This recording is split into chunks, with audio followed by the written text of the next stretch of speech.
வணக்கம் நண்பர்களே, நான் உங்கள் நண்பன் விக்னேஷ். இந்த பதிவு எதுக்குன்னு பார்த்தீங்கன்னா, 2 பாயிண்ட் தான்.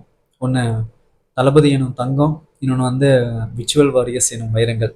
இது 2 தான். தளபதி எனும் தங்கம் அப்படின்னு நான் சொல்றப்போ வந்து நம்ம தளபதியை வந்து மிகைப்படுத்தியோ, அவர் வந்து ஐஸ் வைக்கிற மாரியோ, அந்த மாரிலாம் இல்ல. உண்மையாலுமே அவர் வந்து வந்த சூழ்நிலை, அவர் எந்த இடத்துல இருந்து வந்திருக்கிறாரு, அதாவது யாரையுமே அந்த இடத்த விட்டு வர மனசே இருக்காது. ஒரு தொழில்ல வந்து ஒரு ஸ்டேஜ்ல நம்ம இருக்கிறப்ப மேலும் அந்த தொழில் நம்ம போகணும்னு ஆசைப்படுவோமே தவிர, போதும் அப்படின்ட்டு விலகி யாருக்குமே மனசு வந்திருக்காரு. அந்த மனசு அவர் வந்துச்சு. சாதாரண விஷயம் இல்ல அது.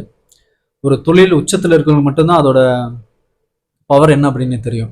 அதனால அவரை நான் தங்கம்னு சொல்றேன். அதுக்கு அடுத்து பார்த்தீங்கன்னா, அவரோட ஆளுமை. தளபதி நம்ம தளபதியோட ஆளுமைங்கிறது வந்து சாதாரண விஷயம் இல்லைங்க. அதாவது ஆளுமை அப்படின்னா, அதிகாரத்தை கையில வச்சுக்கிட்டு, பணபலத்தை கையில வச்சுக்கிட்டு, 4 பேர அடக்கி அதிகாரம் பண்றது ஆளுமை கிடையாது. தன்னுடைய பண்பாலையும், அன்பாலையும் மற்றவர்களை ஆட்சி செய்கிற பண்பு தான் மிகப்பெரிய ஆளுமை. அந்த மிகப்பெரிய ஆளுமை தளபதி ஒருவர்கிட்ட சிறப்பா இருக்குது. அடுத்து பார்த்தீங்கன்னா, முக்கியமான காரணமே வந்து பார்த்தீங்கன்னா, மக்கள் பிரச்சனைய அவர் எப்படி பார்க்குறாரு, எப்படி ஹேண்டில் பண்றாரு அப்படின்னு ஒரு விஷயம் இருக்குது. அதுல நம்ம தளபதி மக்கள் பிரச்சனைக்கு வந்து மத்த கட்சிக்காரங்க மாரி கொடி பிடிச்சுட்டு, கோஷம் போட்டுக்கிட்டு, ஆர்ப்பாட்டம் பண்ணிக்கிட்டு, வெற்று அரசியல் பண்ணல.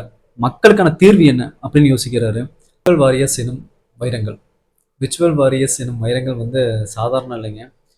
தளபதிக்கு கிடைச்ச மிகப்பெரிய சொத்து. அவர் சம்பாரிச்ச மிகப்பெரிய செல்வம் அப்படின்னா, அவரோட விர்ச்சுவல் வாரியர்ஸ் தான். இப்ப தளபதிய நினைச்சு ஆளுங்கட்சியா இருக்கட்டும், எதிர்க்கட்சியா இருக்கட்டும், தேசிய கட்சியா இருக்கட்டும், ஒத்த சீட்டு கட்சியா இருக்கட்டும், ரெட்டை சீட்டு கட்சியா இருக்கட்டும், நைட்டோட நைட்டா கட்சிய வித்துட்டு போன கட்சியா இருக்கட்டும், இல்ல ஒட்டுமொத்த கட்சியும் அடகு வச்ச கட்சியா இருக்கட்டும், கடைசி வரைக்கும் நம்ம அதிகாரத்துக்கே வரமாட்டோம்னு தெரிஞ்சும் மேடையில பேச்சை மட்டும் நம்பி அரசியல் செய்யற கட்சியா இருந்தாலுமே, நம்ம தளபதியை நினைச்சு கதறிக்கிட்டு பதறிக்கிட்டு ஒவ்வொரு நாளும் தூங்காம இருக்கிறதுக்கு காரணம், மிக முக்கிய காரணம் தளபதியோட விர்ச்சுவல் வாரியர்ஸ் எனும் படைபலம் தான். நம்ம தளபதிக்கு எதிராக வந்து பரப்புற அவதூறா இருந்தாலும் சரி, ஆபாசமாக இருந்தாலும் சரி, கடுகளவும் அவரை பாதிக்காத அளவுக்கு மிக சிறப்பாக செயல்படுறாங்க.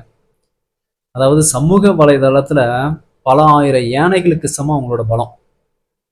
அது சமூக வலைதளம் இருக்கிற என் நண்பர்கள் எல்லாருக்குமே தெரியும். அதுக்கு உதாரணம் பார்த்தீங்கன்னா, இப்ப சமீபமா நடந்த மாநாட்டுல நடந்த பிரச்சனை. அதாவது நம்ம தோழரை வந்து அவரு வந்து விதிமுறைகளை தாண்டி சின்ன தவறு செஞ்சாரு. அதுக்கு பவுன்ஸ்லர் வந்து அவங்க வேலையை செஞ்சாங்க. ஆனா அதுக்கு கூட தளபதி கூட மன வருத்தப்பட்டாரு. அந்த பவுன்சரை வந்து திட்டினாரு. அதெல்லாம் நம்ம பார்த்தோம். ஆனா அதுக்கு வந்து ஒரு ஃபேக்கா ஒரு நபரை கிரியேட் பண்ணி, அம்மாவை கிரியேட் பண்ணி, அவங்க வந்து புகார் குடுக்குறாங்க, வழக்கு போடுறாங்க. ஓகே.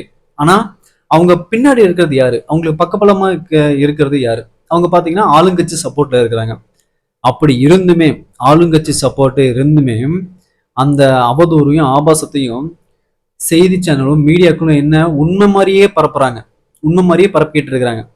அதாவது அது உண்மையா பொய்யான்னு கண்டுபிடிக்க வேண்டியது காவல்துறை. அதை விசாரிக்கணும் அப்படின்றது செய்தியாளர்களுக்கும் அவங்களோட பொறுப்புலையும் இருக்கு. ஆனா இதெல்லாமே பண்ணாம அப்படியே பண்றாங்க. இதுல முக்கியமான விஷயம் என்னன்னா, நம்ம அண்ணனை வந்து A1 அக்யூஸ்டா சேர்த்துட்டாங்களாமா. இது வந்து ஒரு டைரக்டர் வேற பேசுறாரு. என்ன ஒரு ஆச்சரியம். அதாவது இப்படி நடந்துட்டு இருக்கிறப்ப உண்மையை உள்ளபடி போட்டு உடைச்ச விர்ச்சுவல் வாரியர்ஸ்.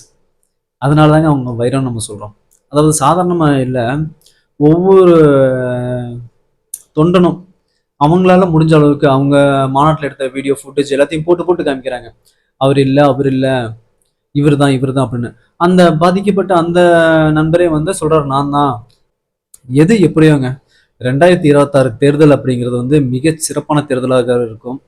தமிழக அரசியல் வரலாற்றில் மாபெரும் திருப்புகளை திரும்பி பார்க்க வைக்கும் தேர்தலாக தான். மக்களுக்கு வந்து நல்லது செஞ்சு மக்களோட வாழ்வாதாரத்தை அடுத்த நிலைக்கு நம்ம தளபதி கொண்டுட்டு போவார நம்பிக்கையில நல்லதே நடக்கும். வெற்றி நிச்சயம்.